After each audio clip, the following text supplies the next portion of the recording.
30 seconds.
This is Underdog Portfolio Weekly, hosted by Scott Connor.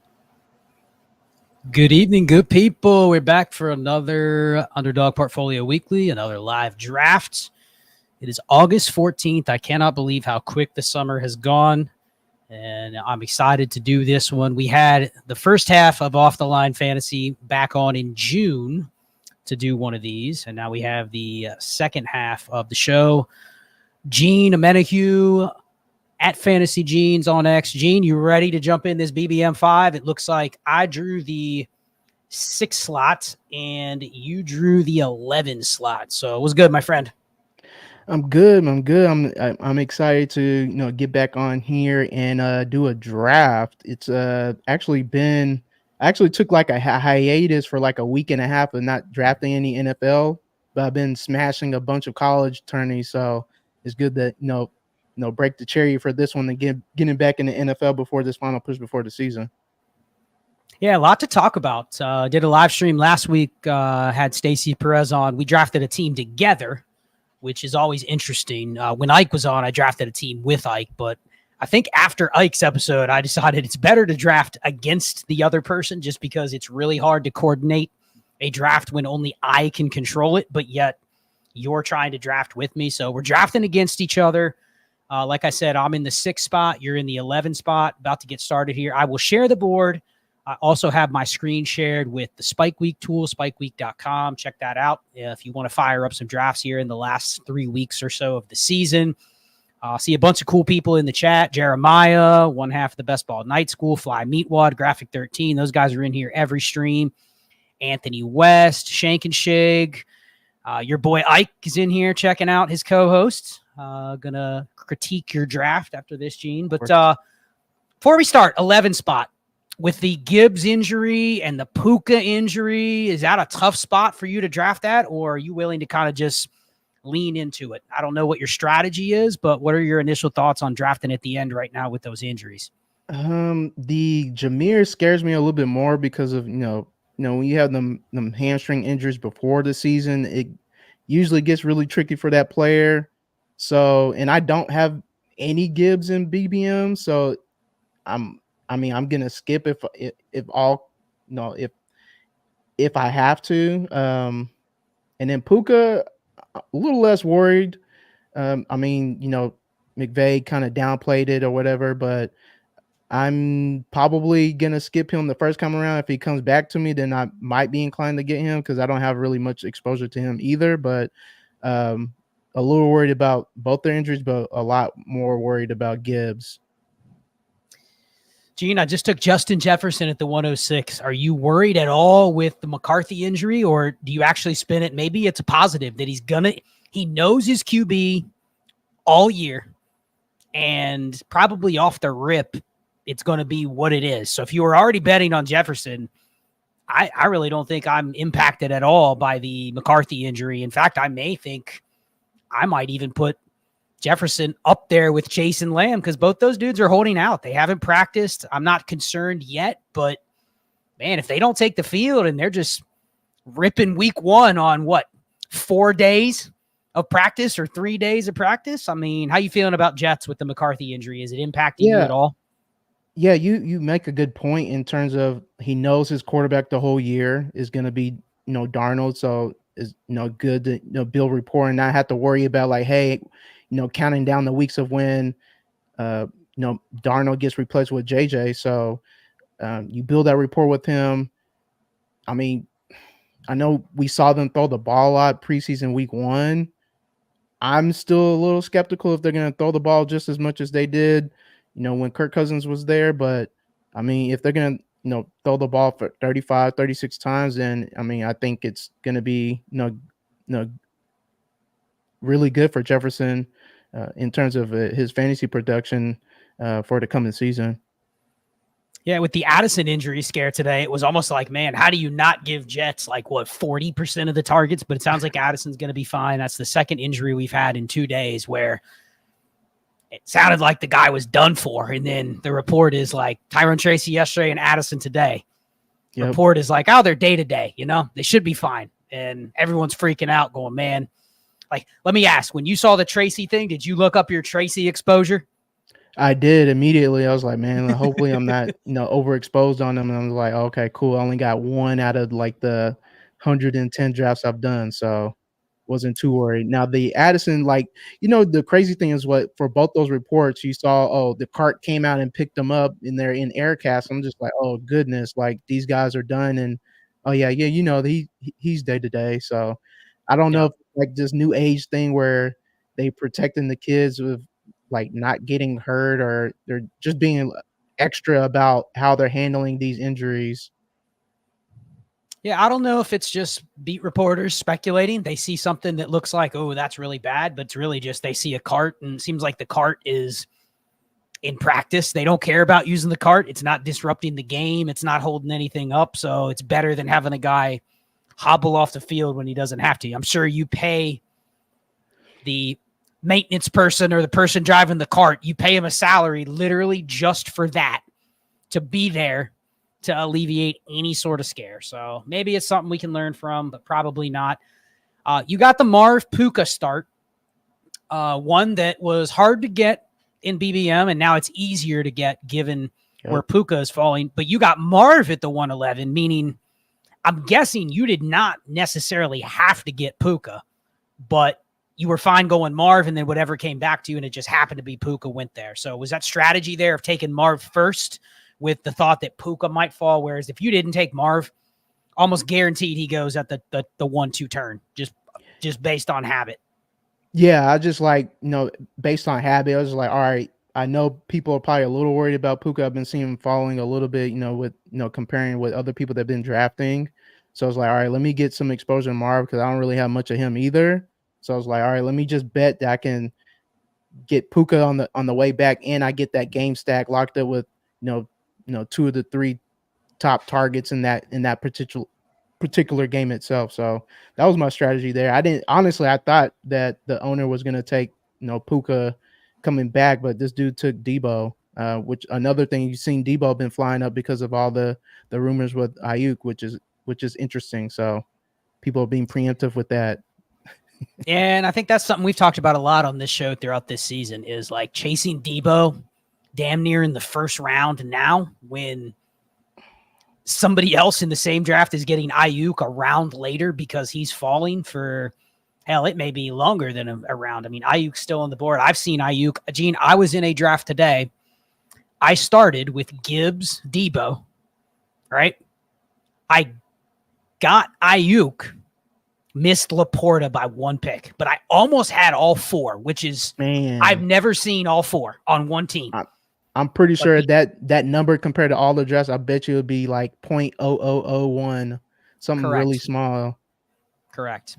So I went Cooper Kupp real quick because I'm on the clock. I went Cooper Kupp with Justin Jefferson, maybe a little early for Kupp, but I had 43% Chris Olave with Justin Jefferson. So it means every time I'm taking Jefferson, I'm taking Chris Olave, or more than I probably want. So I got somebody different.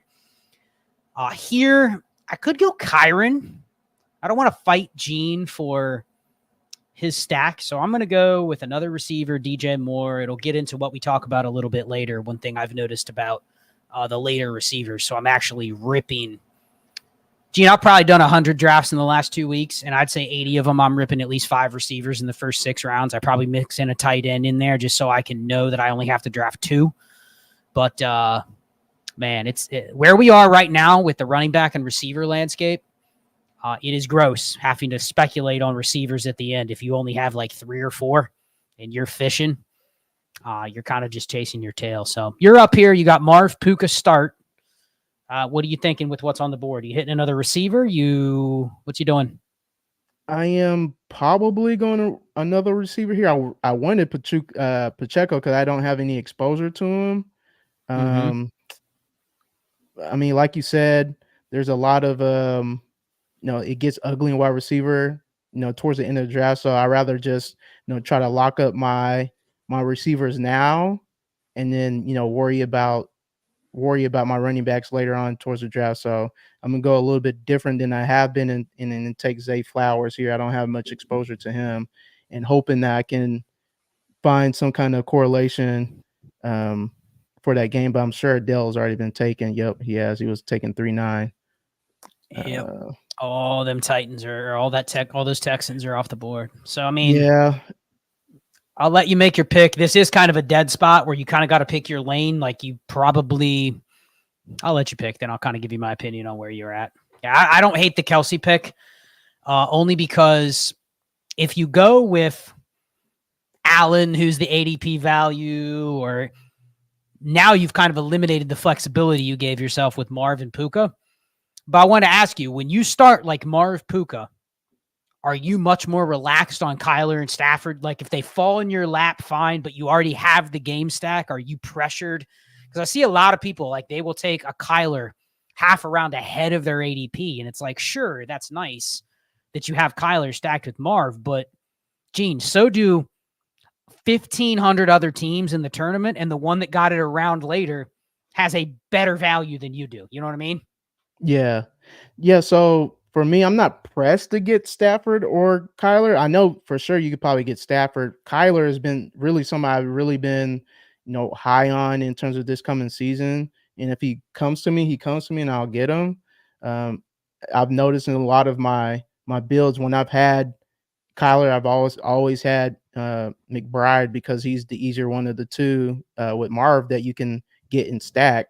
Just so happened that here I was fortunate enough to get Marv at 111. So I'm not pressed, but it'd be nice to at least get one of them for sure with this particular team. Because I mean, I don't even know, like you say, if you have Marvin, then you're probably reaching to get Kyler because you're probably not going to see him when he comes to you. When he leaves, middle of the seventh, at the beginning or middle of the 7th round. So we'll see how it goes here. But yeah, I'm not too pressed, but I would like to get Kyler. Well, I mean, if this room is a pulse on what's going to be going forward, I mean, it's pretty decent value here for Jalen Hurts to still be on the board right in the lap of the CD Lamb manager. Let's see if he takes the bait. But just, wow, and he goes Mahomes. Yeah. Interesting. Mahomes over Hurts with CD because there's a lot of CD Hurts teams, but a lot of them were CD and then Hurts in the 3rd. You know what I mean? Not getting Hurts 7 picks after his ADP, still stacked with CD. And I'm guessing, well, I mean, this team has Devontae Smith right in his lap. See if he takes it. Blessings. See if he takes it. He does it. He does it. All right. And I'm sure he's just smiling ear to ear. Didn't think that was going to happen. Yeah, I mean, and here comes the Lamar Andrews. You can see it coming a mile away. Wow, passed on Lamar Andrews for Terry McLaurin. No, Lamar went right before him. No, Lamar at the turn, 4-5 turn. He passed on Andrews. He went Lamar. Yeah, and he took you're McLaurin right. He did. Ooh. Yeah. And he would have been getting Andrews at a value. And Gene, we're already Lamar at the point. Value. Yeah, that's what I mean. That would be an at or behind ADP Lamar Andrews stack, which, I mean, he usually goes right around that spot, but pairing it with McCaffrey, I probably would have gone that. But a lot of teams are going to have that. A lot of teams at the 4-5 turn or the 4-10 through 4-12 are going to have Lamar Andrews. So maybe just wanted to do something different. But, Gene, we're already at the point. I'm going to go back to the board here just because to highlight this. We're already at the point where receivers are starting to feel gross. You know? I mean, They are. Calvin Ridley, who I have a ton of. I just posted my Titans exposure on X, and it's a lot. I don't want know to why, do it. because that stack is easy to get. The Jacksonville, Tennessee, me and I talked about it, it's too easy. So I get it. You know what, Gene? I'm going to take that Falling Andrews. 7 picks passes ADP, commits me to a 2 tight end build. I don't have to mess with taking 3, which aligns with me taking Justin Jefferson, because I'm tacking on that Sam Darnold at the end, just because I've not taken much. Haven't been in on Minnesota QBs for a reason, but now that we have the news, he's not going to move up that far, maybe round 16, 17. So I got to start getting some Sam Darnold, and the Andrews pick helps me get there. You're up in a pick. You have started with 3 receivers and Kelsey, so kind of a similar build to me. What you doing here? You going to go with I'll let you pick and explain what you're doing. I'm going to go ahead and get Joe Mixon here. To get that stack with the Zay Flowers. Mixon's is somebody that I think just volume wise, I think it'd be a good play for correlation. And he also goes well with Kelsey in week 16. Dang, I thought I was gonna be able to get Worthy coming back. I probably should have went the other way around. Let's see. I am going to go. I'm going to go ahead and go Deontay here, just so I can get also the week 16 with Arizona. Somebody that that's been talked up a lot with Dave Canellis as their wide receiver 1, and I don't really think he'll be threatened. It's just a matter of how good is Bryce Young going to be for the Panthers. Yeah, and you can get a ton of Tampa Bay options, like dirty ones at the end between Bucky and Baker and Cade Otton and Jalen McMillan. There's a ton of options. So yeah. All right. I wanted to go back and ask you about your exposure to specifically Chris Olave. Do you feel gross in terms of having that high of exposure to? Okay. Nah, I don't. And this is another player, as you see, only 2%. Week 16 and 17 correlation with my DJ Moore and my Vikings. So Kenneth Walker falls right into my lap. I don't know if you heard JJ Zacharyason's pod the other day, but he was talking about Ken Walker's pass catching upside, which I've never really heard, but and I've heard Ray talk about it. Hot take, and I'm not going to out Ray on this, but he said he doesn't think there's a world where Kenny McIntosh is better than Zach Charbonnet. What do you think about that? That's a hot take, isn't it? Have you seen one Kenny McIntosh drafted? I have not. Ever. But I know he talked about him last year before he got drafted and then he got hurt. But I have not heard that about McIntosh being better than Zach Charbonnet. Now, granted, I won't say better, but in terms of we're clearly taking Charbonnet, and there's a lot of people out there in the space saying, what if the Seahawks like Charbonnet better than Walker? I think that's the far-fetched one. Yeah. But, Well, so I'm thinking about the perspective of, Charbonnet is like the direct replacement of Ken Walker, and McIntosh is more like the third down scat back, I guess. Right. So you might see more of McIntosh than you would of Zach Charbonnet, but we don't know how they're going to run their offense. Grubb was somebody in college, they just threw the ball a ton and you only use one running back. So it'd be interesting if he, does the same thing in the pros. So I'm here for it, I guess. I mean, Ken Walker can catch the ball a little bit. I mean, they didn't really showcase it, but okay. Let's see. I'm up in 2 receivers. Just in this draft have just been eaten alive. Yeah. And Gene Kyler's sitting at the top of that queue. You just I know he just got taken. Someone's got to just go ADP, right? Just got to go down the line. I know. I was really hoping because I saw my my lit up square coming up in the ticker, and I was like, oh man, we're close. And listen, Gene, there's 0 Rams, 0 Cardinals, just a Kyler's at the top, so I got to take him. Basically, there's just no theory behind that pick. That's an experienced player. So sometimes you see weird things in these rooms, but I'm done with the Seattle-Chicago stack now that I got my third piece of that game with JSN. So what are you thinking here now that you lost your QB? Do you feel a little more pressure now to reach on Stafford, or is Stafford the kind of QB you're willing to just let ride? Man, I don't feel too much pressure. I still feel good about just letting it come to me. So we'll see. I mean, I'm a little hurt that I didn't get Kyler because I like Kyler a lot. I know. I think I have like 25, almost 25% Kyler. Okay, then So you got 25%, Gene. You don't need another Kyler. I know this was the team that it really hits you in the craw to not have Kyler on, but I think you can pivot. You can pivot. yeah. What are you thinking? Okay. We are going to go. Oh yeah, we're gonna go Najee Harris here, man. Okay. Somebody that on the pod tomorrow that I talked up in terms of should probably see a positive regression his way because of the addition of Mr. Established the run with Arthur Smith, improved that offensive line. Got a little more competent quarterback play, quote unquote. So, and then I mean, even last year, I think he faced a high, like a lot of his runs were among stacked boxes.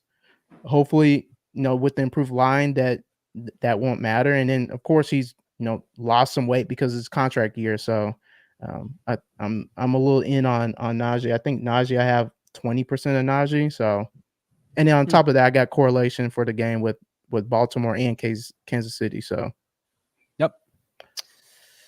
All right. So now you are. Yeah, I'll let you pick. You're on a 2-4-1 build without a quarterback. So yeah, curious what you do here. It's kind of ugly. I'm actually gonna go Ramondre here.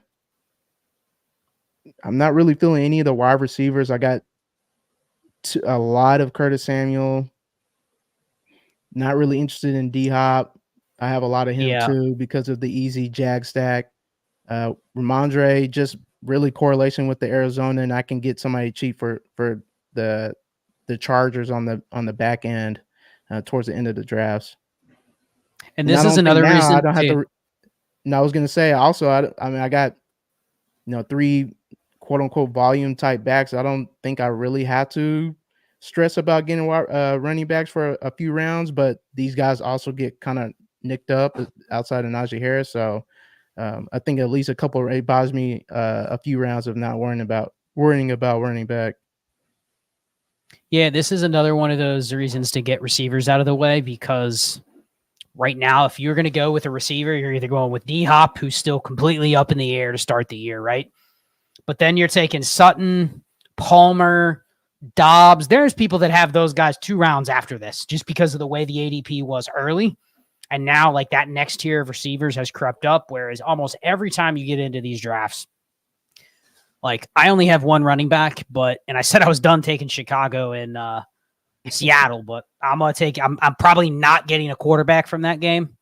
So I think DeAndre Swift right here is an obvious pick. And if I didn't have 5 receivers already in a tight end, I'd be sitting there going, man, I really don't want to take another running back. That's where you kind of got stuck, right? Like, Ramondre was probably the best ADP value, but there wasn't really another position to take. You already had a tight end, so you're kind of in no man's land, right? Like you're forced into now another running back, and now you're going to be hunting for those receivers later, like we talked about at the early start of the draft. Like I don't really want to be fishing in those waters. So yeah. Well, there's a couple that I'm intrigued with, like Rashid Shaheed. Maybe I know a lot of people talk about Datavian Wicks. I don't know about that. I haven't really been too inclined in drafting him because of the 6 other pass catchers that are going to be in the mix for on that team. Maybe Jerry Judy I've been sprinkling here and there. But yeah, I think it's going to get kind of ugly when it comes back to me trying to figure out what I want to do and to get that 5th wide receiver for sure. I usually play it with a 7 receiver build, maybe an 8 receiver build with teams like this. Even if I take 5 to start, I usually end up with 7, maybe 8. But the 5 allows me to take one of these mid-round guys, somebody that correlates. So, just looking at there will be somebody in the next 2 rounds or 3 rounds that correlates. And then take one dart throw at the end, tag on that 8th receiver with one of the quarterbacks. And that's just a random, Khalif Raymond with Jared Goff or Jacob Cowing with Brock Purdy. Like that. That's one where it's a pure, I'm chasing lack of ownership across the tournament with that guy versus actually trying to get anything of true substance. You know what I mean? Like I'm not chasing upside. It's truly just a correlation play because odds that my wide receiver 8 hits my lineup, it's 1.3 times per year on average once. And that's even lucky if they hit your lineup in a week where you actually need them to hit your lineup, right? Mm-hmm. So just a theory through this. So let's get back to here. I am up in 6 picks. I see some comments in the chat. Kyle says Ramondre was a great pick. Stanley mentioned Jalen Polk. I have known as Jalen Polk moving up into like a tier up where like the Wicks and Shaheed go. Like if there's a upside rookie to take that's not going in the top 50 receivers, it seems to always be Polk. And I've taken a lot of Polk for the same reason. Just because you can backstack with Dobbins or Justin Herbert. You know what I mean? If you want to build that out, you still have time. Or Drake May at the end. So, all right. 2 picks. Where are you going here? Man. I really don't want to take Jordan Love because that ruins my Darnold. But I don't hate taking Jordan Love. Given that I probably can get either Musgrave or Wicks next time around. Let's see. Oh, you're up.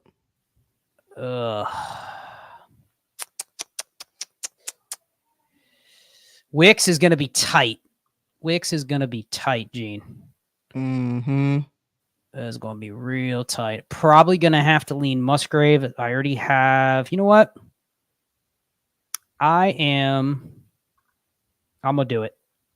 I'm going to go Jordan Love, which means I will not be putting Sam Darnold on this team, which is okay. I have only 64 more BBMs to draft in the next 3 weeks, Gene. So I'm sure I'll get some Darnold exposure. But I don't know. Would you have gone Love there with Jefferson already set up? I mean, there's obvious correlation. I have no worries about Jordan Love. I'm probably not going to get Wicks. It's going to be 50-50. Probably not that I'm talking about this. Anybody that's listening could take him. Hell, you might take him because you need receivers, and he may be the best on the board now that Shaheed just went. But would you have gone Love there or no? I probably would just because of I think you probably have to go Musgrave. The back door, I mean, I would feel better about that than, I think some of the other choices that are available. See, Tucker Kraft, I could take him in round 18. Yeah, way cheaper. Because I took Andrews. I really don't want to take Musgrave in 2 rounds. You know what I mean? That just seems like a little too much at tight end. So Wicks just went. So there goes that dream. I'm really debating about taking Jaden Daniels here because if I'm going to get somebody like Bryce Young or Stafford, at least Jaden Daniels is a different type of quarterback, but I'll be really like going through the trash to try to find something to correlate with that game with like Mooney or something else. There it is. And you can take Stafford as a QB2 and still be fine. You know what I mean? Yeah. I think I'm going to do that. Yeah.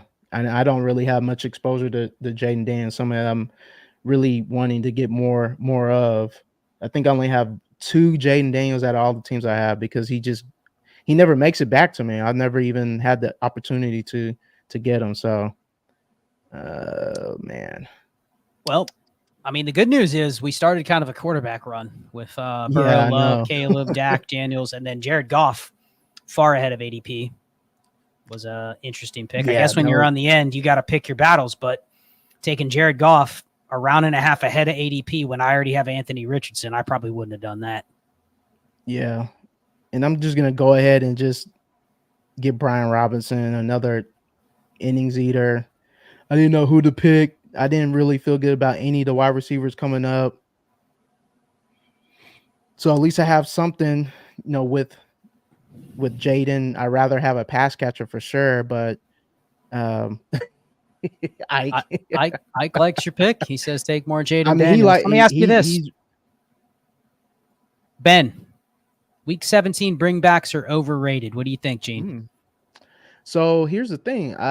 There's been some teams where I didn't really focus on week 17. I focused on more on week 15, week 16, because I need to get through those weeks before I can get to 17. So I mean, I can kind of hear if you're playing a portfolio approach, then yeah, you can obviously go through some teams and not be hamstrung on making sure that you got a week 17 bring back. So I hear him.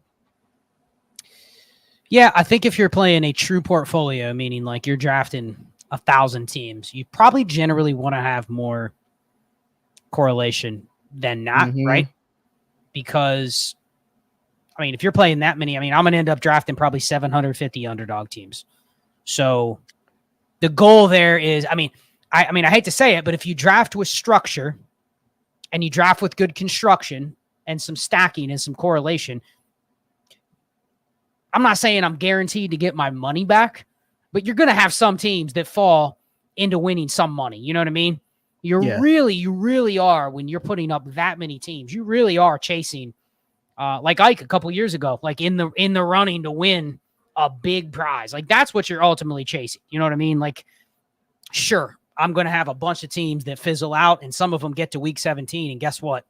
They're not even alive. So I could have the greatest correlation, 5 different games with 3 more players. Doesn't matter because the team was gone in week 14. So I see where it's overrated if it doesn't get you there. But I do think if you're drafting a true large portfolio, it's not a bad idea to build different teams and still focus on that. Not overstacking, but definitely keep it in mind when you're drafting. So I hear you, Ben. I hear you. He says correlation happens naturally. It's funny when people have no player takes and they're only interested in correlation. Yeah. And I'll be honest, Ben, this is my first year and I've literally gone from like 0 to drafting 10 drafts a day. And I definitely fall into that trap of using these sidekicks and tools to essentially just have 0 player conviction. And that's something I probably got to get better at, Gene. I mean, you know how I dynasty, there's this all process. You know what I mean? Yep. Like I just listen to other people on player takes. So that's probably a weakness in my game that, we'll see how it happens or see how it plays out the rest of the year. Oh, let's see. Oh, yeah, you're up next. I'm up next. So I got some correlation if I want it with a couple players, but I'm going to follow Stanley in the chat. He's been hyping or pumping up old Jalen Polk for 2 rounds. And honestly, he is the best receiver available for me, given that there's a couple players I can probably backstack with Polk if I want, including Drake May. This is possibly a 3 QB build for me. I don't know what your line is, but taking a quarterback round 9 or later, I'm okay taking 3 QBs, especially if I have an elite tight end. So May is also an option there. So what are you doing here? You're up in 2. You've got 1-4-4-1. Receivers are looking a little shaky there, Gene. You eyeing one here shaky. Or what? Man, I'm really looking at. I really don't want to get Darnell Mooney, but I might Jahan have Dotson to do that. stack. Is that too many? Is that too many Commanders? Man, you worried about Dotson playing into the 3rd quarter in the preseason, bro? And Diami Brown playing over him?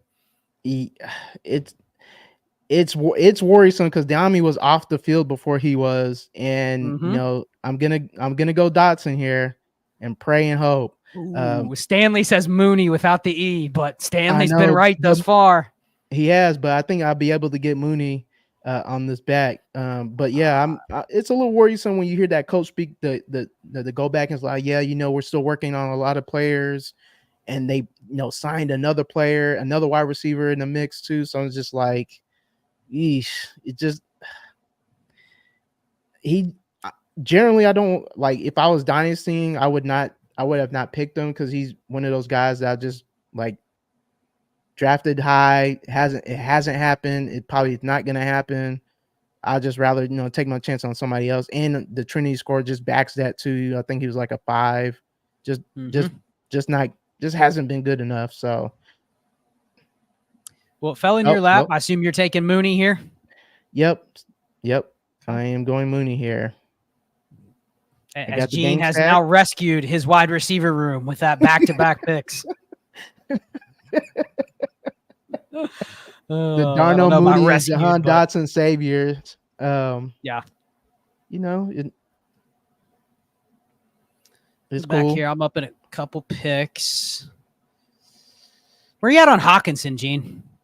Feels like if he comes back, like he's the one guy that could jump into the Ferg in Joku range. You know what I mean? I don't know. I'm gonna let him fall another round, but it won't take much for him to get there. Grant, knowing the tight end landscape, but he tore his knee all the way up.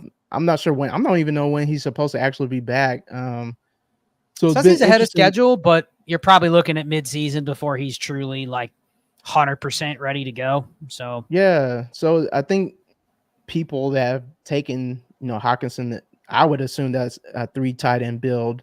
So I mean, if that person's comfortable going with 3 tight ends, then yeah, I mean, I wouldn't blame him for taking Hawk here and hoping and believing that he can be established right away as potentially the number 2, number 3 target in that offense. Granted, if they're going to be throwing as much as they've been with Cousins, then yeah, it makes sense.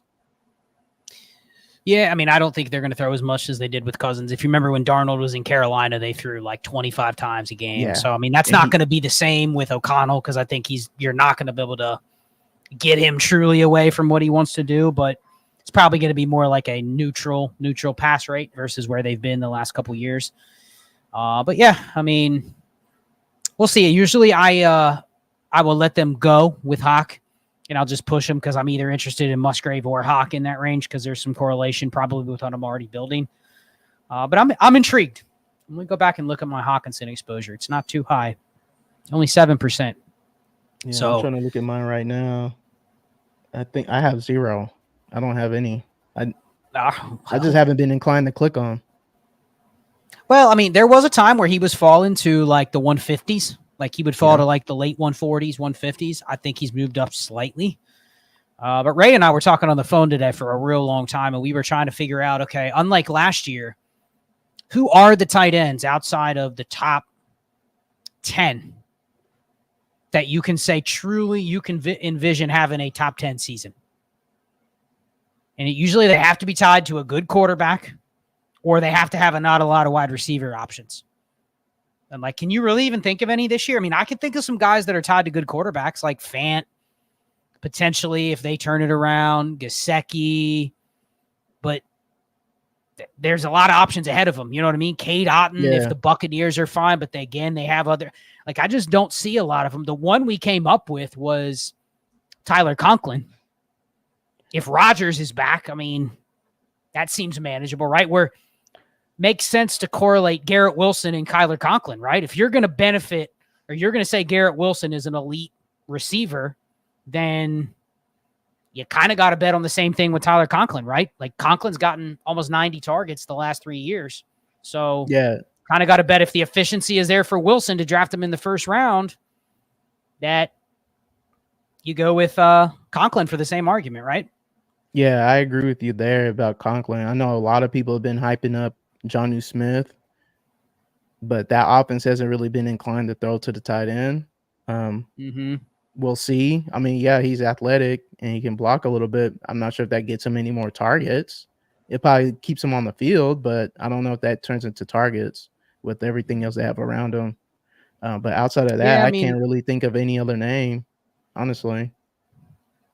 Yeah, I like Fly Meatwad's comment here. Jawan Johnson, he's been buried because of that injury, but it sounds like he's going to be fine to start. Yeah. And the Saints don't really have a lot behind Shaheed and Olave. So, I mean, that's not a bad bet. Ben says Conklin, most drafted tight end. Yeah, I wanted to get some more Conklin. Look who fell right to me. Matt Stafford right there. Yep. Now you got to feel real good about your QB room now, right? With Daniels and Stafford. I don't even think I'm going to. I don't have to even touch it now. Oh, hell no. Hell no. Not worried, but I am worried about this next pick though. I'll be silent and let you go because I know there's not much. It's dead right now.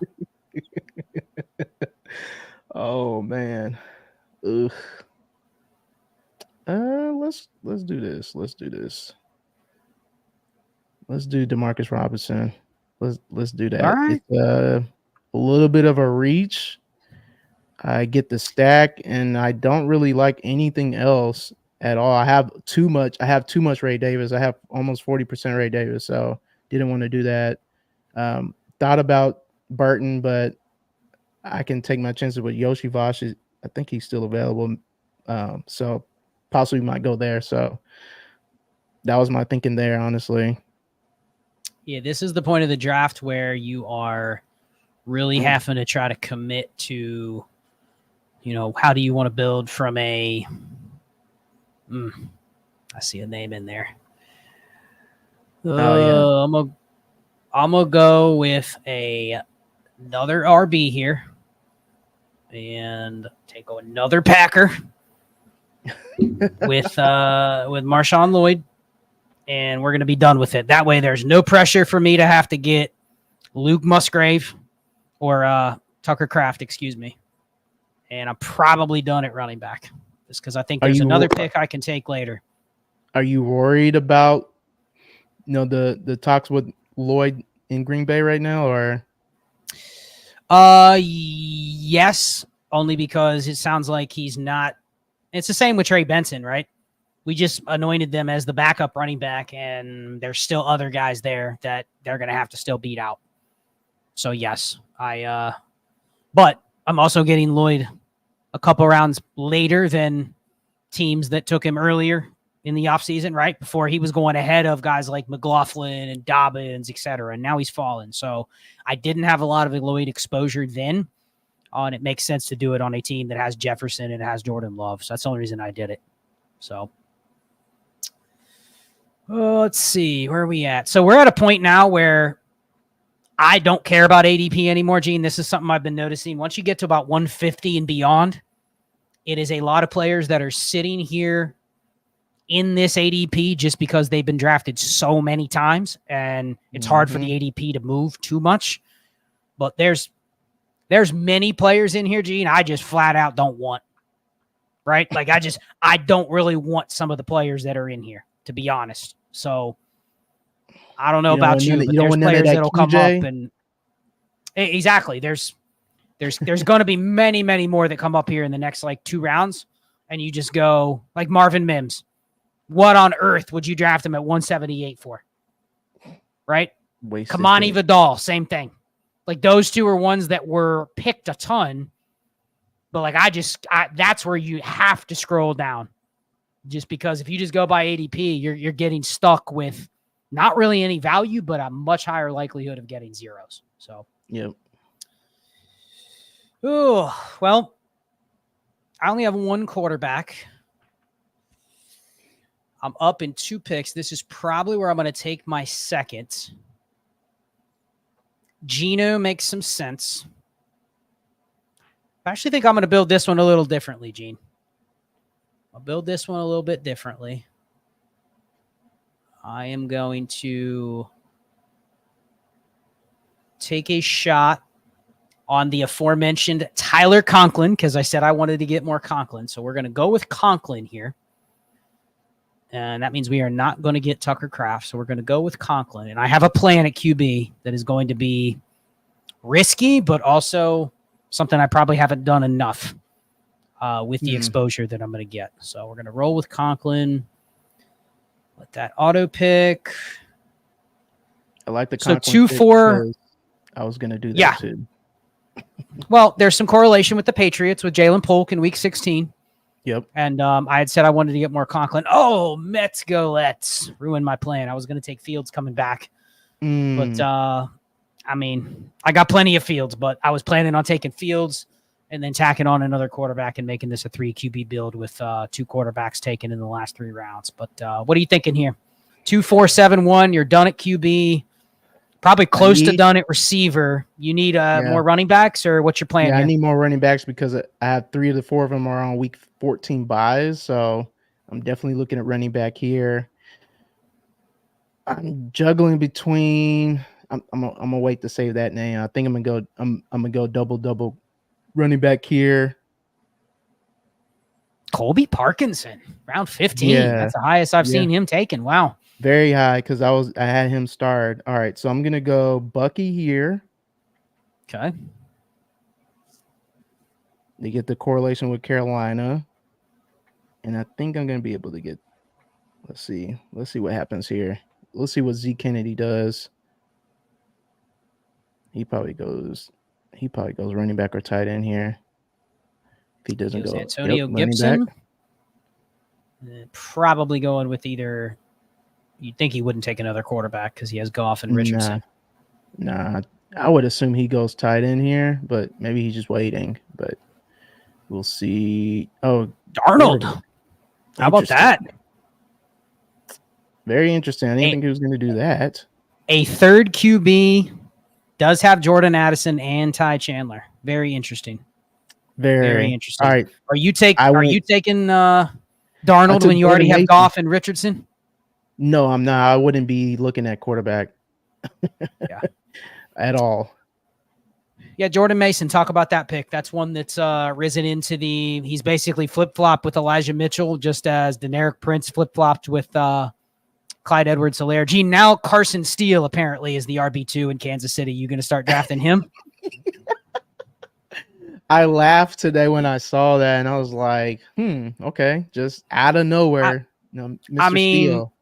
Listen, we may have 4 RB2s on KC before it's all said and done, and it just everybody wastes picks because then at the end they signed Jerick McKinnon before the season. But this happens every year, though. Like every year, there's like this new RB2 that's going to emerge, and somehow it always circles back to McKinnon and CEH, even though CEH is not good. So, who knows?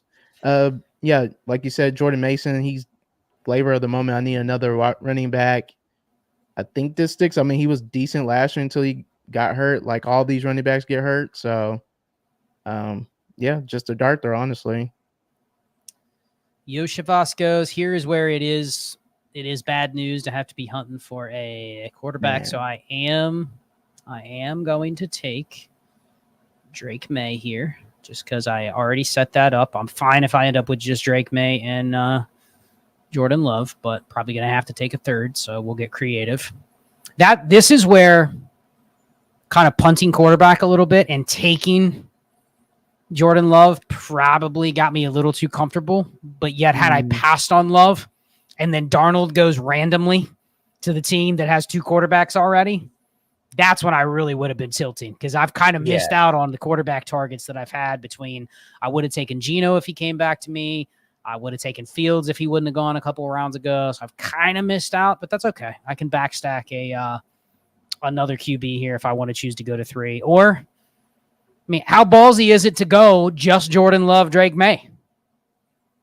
And I'm betting on Jordan Love big time, right? I mean, you are. Problem is, if May doesn't get in there, there's a lot of weeks where I'm just solely relying on Jordan Love. You know what I mean? I could eat a lot of points early on in the season, so it is a little risky. It is for sure. I mean, you look at the other options. I mean, I wouldn't blame you.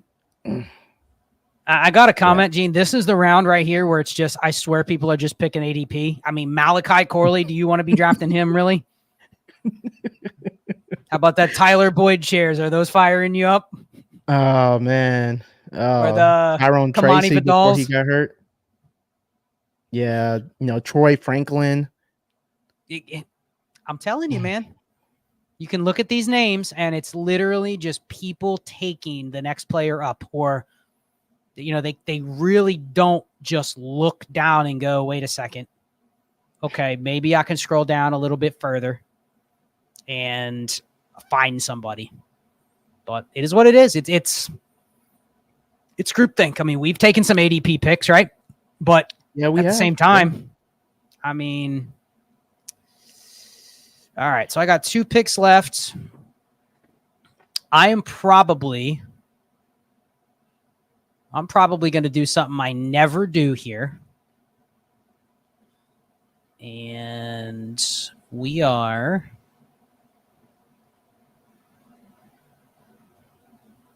What do you think, Gene? 2 QBs or 3 QBs? Call it for me. I lean 3 here.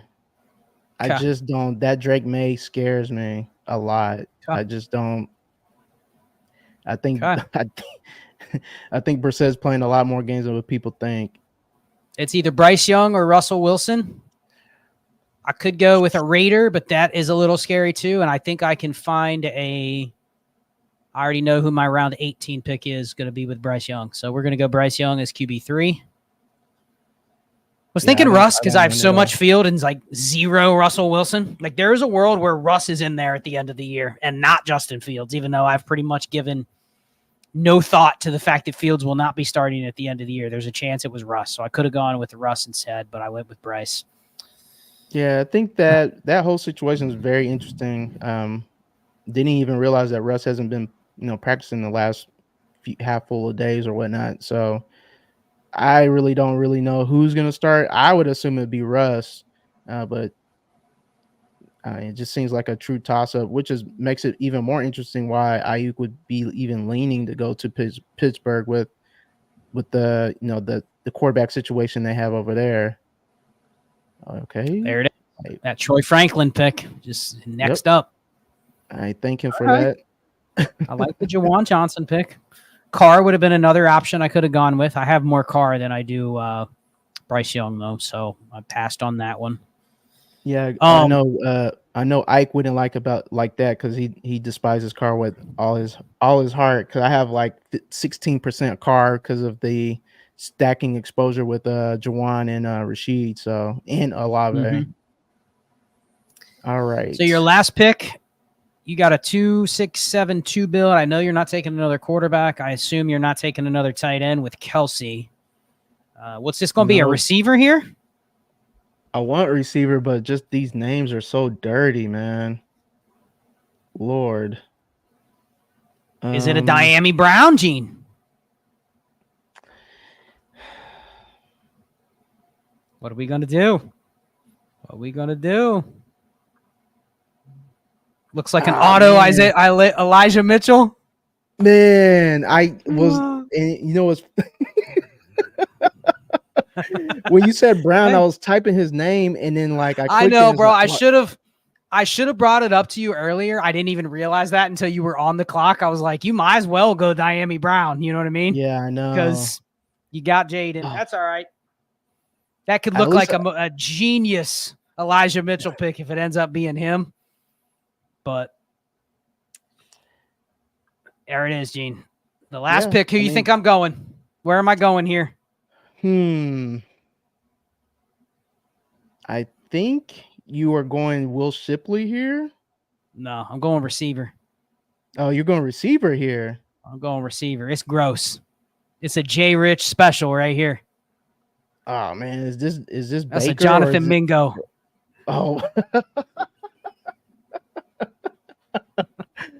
Oh, that's a J Rich special from last draft season. You remember? Yeah, he was hyping Mingo up. Man. Hey, that's one of those. His ownership percentage is going to be lower than a lot of the other receivers that I could have taken. I mean, I could have taken Javon Baker with Drake May. I could have done that, but I have a ton of Javon Baker. I could have gone for another running back, but it is what it is. It is. Gene, the end of the draft is really it's gotten dirtier, man. I guess that week and a half was just I'm telling you, dude, that people talk about it and preach the scroll down, right? Yeah. But look what happened to you at the end. There is no screaming ADP value at the end, right? ADP doesn't matter. But there's just not a lot that's appealing to take in week 2 of the preseason right now, unless it is just, you probably would have felt good just taking a random running back, right? But because you were looking for a correlated receiver, you almost have to have that pick in the queue. The Diami Brown pick, you got to put in the queue right when you take Jaden. Now, I was in a draft earlier where I got cute, Gene. I was trying to do 3 at a time, and I put Sam Darnold in the draft after I started with Jefferson, and I got autoed with that round 8 Darnold. So that team was dead right off the rip. But jeez, it got you, man. You know what I mean? It got you with that last pick. Like, I kind of got lucky with nobody's going to take Mingo, but same thing could have happened if I was multitasking. So break down your team. We'll go to yours first here. Let me get back to this draft real quick. You went with a 2-7-7-2 build, which I'm guessing you did not want that to be a 2-7-7-2, but that's where you ended up with, right? Yeah, I mean, it's interesting because I'm looking at my exposure in terms of roster builds, and that's like my second lowest percentage build at 8%. So it's a little different. I mean, a lot of the players that at least half of those players that I got, I don't even have 10% exposure. So it at least exposes me to, getting more ownership on those players. I mean, I was lucky enough to get a lot of exposure in terms of correlation for week 7, for pretty much all my playoff weeks, but specifically week 17. I think I liked my running backs, my top 4 running backs, in terms of just guys that are inning eaters. They eat up a lot of volume, and these are guys that are going to be the first look on getting goal line carries for sure on these teams. So I'm happy about that. I like my quarterbacks. I get a potential Konami code in Jaden Daniels, and then I get the gunslinger in Stafford, able to correlate Jaden with 2 other people. I got at least 2 top of the 4 pass catchers for Stafford, so I really feel good about that. Got some number 1 wide receivers on top of that. Now, once we get to Jahan Dotson and Mooney, it gets a little shaky. Hopefully for those spike weeks, for those back end guys, and then my tight ends. I like my tight ends a lot, so I think it's a decent team. I don't know if it's one of those teams where you look at it like, oh yeah, this is a potential team that's going to win the BBM5. But I mean, I hope that with the correlation with the players I have can get me to a good place where I can get in the money. Yeah, I mean, you unintentionally got the San Francisco backups, both of the backup running backs on the Elijah Mitchell auto pick. But otherwise, I mean, your team was mostly correlated. I mean, you got a couple stacks, pretty well correlated throughout. I think you have like 14 of your 18 pieces were correlated in some capacity, either stacked or correlated. So that's pretty solid. I mean, I'm going to go to mine here real quick and kind of show everybody what I look at for building these teams, or I'm going to go to the Spike Week team view here. So game stacks by week. And let me go to this one. So here you go. 4 game stacks by week. I usually try to hit that number to be at least 3. And so 4 is good. I'm not too heavy in week 16. Somehow ended up with 5 game stacks in week 4. So this team's going to have a big week 4 if things go right. But I like my team, Gene. Different than what I normally do. I took all 3 of my QBs outside the top 100. When I do that, I'm fine going with 3 QBs. Exacerbated by the fact that I did take an early tight end with Andrews. So going with the 3 quarterback, 2 tight end build, I think that's the way to go. I think taking 3 tight ends this year, I had Eric Beimfort on a couple weeks ago, and we were talking about that. And he said, because of the way the tight ends are set up this year, with like the top 10 or whatever, all seem to be like in a higher tier, and then it just starts to become pick your poison, right? If you're in a draft where nobody goes bully tight end and they take 2, really everybody in your draft should have exposure to get even Njoku or Ingram or Bowers or Ferguson. Like, it's between like the top 10 off the board, they're pretty spread around, right? Like, everybody can get one. You may not get the one you want, but you can get one. And he mentioned that a lot of teams, when they don't get one, what they're doing is they're drafting Fant, Jonnu, and Ben Sinnott. And he's like, I don't know who the breakout tight end is going to be outside of the top 15, but you probably don't want to take 3 of them chasing that. You want to just have conviction on guys like Conklin or Fan or whatever. and then only take 2, right? If you're right, you're hedging on the fact that somebody else drafted Ferguson in round 7 and he's tight end 9, and then your Noah Fant is tight end 10. You don't want to have wasted another spot on a third tight end if you're betting to be right. So his theory was this year, because of the way the tight end landscape is, 2 tight end builds are going to be the dominant if you hit on whoever the breakout is. Now, the problem is picking who the breakout is. I could go through all of them and tell you a reason why it's not that one you're picking. So yeah. I don't feel nearly as confident as maybe some do in terms of being able to pick my tight end late. But neither here nor there. I went with a 3-6-7-2 build. I took 5 receivers in the first 6 picks. Then back-ended Jalen Polk and Jonathan Mingo. 3 QB build, Jordan Love, Drake May, Bryce Young. 6 running backs. I love my running back room here. Maybe if Marshawn Lloyd is a little questionable, but I love Walker, Swift, Moss, Dobbins, McLaughlin, and Marshawn Lloyd. I take a lot of McLaughlin. I've been taking a lot of Dobbins. God help me if we buy into Dobbins again and he just doesn't make it, but I'm back in. And then 2 tight ends with Andrews and Conklin. So I give myself like a B+ on this draft. Not great, but I think a pretty solid. If you just draft teams like this over and over and over, and you're doing a ton of drafts, I think it'll work out for you. So final thoughts, Gene. And I had one more pressing question I wanted to ask your opinion on. And I don't know if Ike is still listening, but I want to get Ike's take. Maybe you could bring this up to him on the next Off the Line that you guys record. But final thoughts, takeaways, things you want to accomplish in the next couple weeks in your drafts.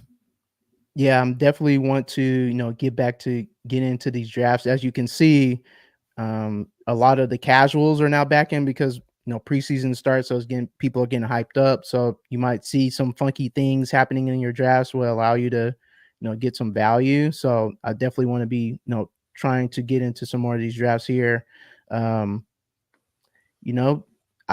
did something different on this one, and I probably should have stick to like drafting 5 wide receivers off bat, because as you saw, once we got towards the end of the drafts, I might have got correlated, but I might not have been happy with getting some of these scraggling running wide receivers like Jahan Dotson and Darnell Mooney. But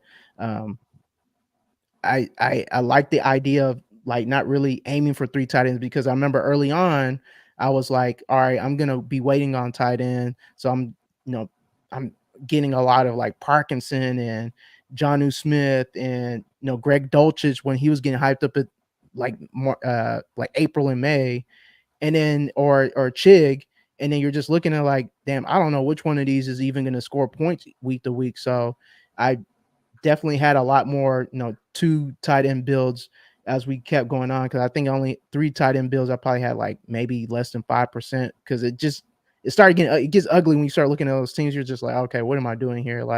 I'm really guessing, and I don't want to be guessing and taking zeros with some of these guys. So, I enjoyed the series with you, doing these underdog drafts. It's helped me, when I was doing a lot of drafts during June and July, to open my mind up to some other ideas in terms of how to build teams and differentiate with some of the players that I might have been stuck on, drafting. So I appreciate you for doing this as we get ready for the regular season and the grind of dynasty and all those other leagues like draft, redraft, or keeper. So those are my final thoughts. So what is the question you got for me?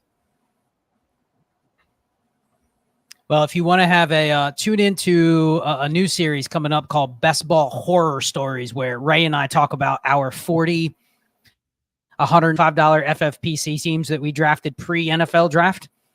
And now that's tight end premium, right? And we, for some reason, had the brilliant idea to try to do almost every one of them as 3 tight end builds. But we're drafting these teams at the Senior Bowl, Gene, and you should see some of the tight end rooms. I mean, we got some Davis Allen, Darnell Washington tight end rooms, and just absolute zeros. I think we have a Brevin Jordan, Davis Allen, Darnell Washington tight end room. Jesus. And it's FFPC. So your team's dead.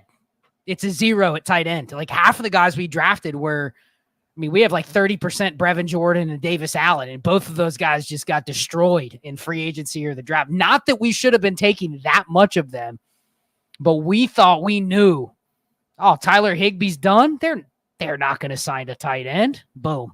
They sign a tight end. So it's just, that is definitely the lesson learned of the 3 tight end builds early on in the season when you have no clue that it's going to be Lucas Kroll instead of Greg Dulcich. Like, you just talk about pissing money away. We could do an entire series and just go through team by team. Whoa, what? You guys work in the fantasy industry? What the hell are you doing with this draft? Like, we're talking like 2 of the 3 tight ends. I think we have a Logan Thomas sprinkled in there. I mean, it's just, it is awful. But anyway, here's the question.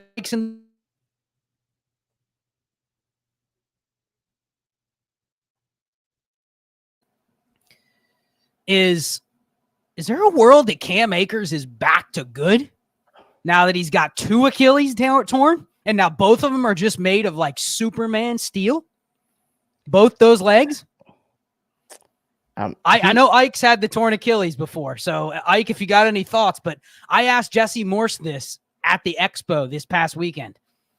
They had a medical doctors panel, right? And I took the mic and I said, is there a world where Cam Akers is actually back to where he was when he started? Because he's crushed both Achilles. And now they're like, because have you heard before when you tear the Achilles, like the one you tore is like indestructible now? I did not know that. Yeah, like it's stronger than the other leg. So is there a world where he's just got like, I don't know. I'm just thinking out loud. He's gotten a little buzz. He's looked okay in the highlights I've seen. Maybe he's one of those radar running backs that'll be popping up here soon. Yeah, he might be better than Dameon Pierce. Who knows? I don't know. I'm not sure what that's going to be worth in fantasy wise because Joe Mixon can do everything. So I don't know. And it's a nonsense question, but I'm looking for any edge to. Okay, can I justify drafting a couple Cam Akers? I'm hesitant because there's a world where the next game he's buried and then gets cut. You know what I mean? Yeah. And then if he gets cut, what are the odds he lands? Is there really many places he could land that's more navigatable than Houston in the RB2 or RB3 spot? Probably not.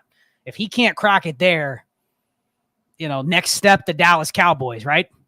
Yeah, then you might have some cooking there because I couldn't tell you now who's going to be the starting running back, or they just might rotate like 5 different guys. Who knows, man? Who knows?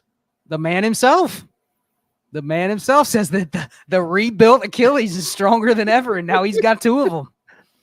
So, man, I don't know. I wonder if Ike would actually draft him though. Is the real question. I don't see him getting drafted. Yeah. I'll tell you what, you'd separate yourself more if you drafted him over Elijah Mitchell. Because everyone's drafted Elijah Mitchell. You know what I mean? Like, this is true. I don't know. I'm going to have some Akers before BBM is over. Maybe that's like 1 or 2 teams. But I've seen people draft Jawar Jordan. And I'm pretty sure Akers with 2 bum Achilles is better than him. So, I don't know. Anyway. We'll cut it there. Gene, thank you for coming on. Check out their show, Off the Line Fantasy. Airs once a week on the DD feed. Follow Gene on X at Fantasy Genes. And I don't know if next week we'll do a live draft, but I will probably be back at least one more time before the end of the season. Like I said, I got to do, I believe, 56 more BBMs is the final number before I'm max entered. So definitely have more to do. Maybe I'll just jump on here and rip off a couple of them. So, Gene, thank you for coming on. Check out everything on the feed. If you have not signed up for Underdog, there you go. Promo code ALLGAS to get your $250 deposit bonus. And we'll see you next week. Thanks.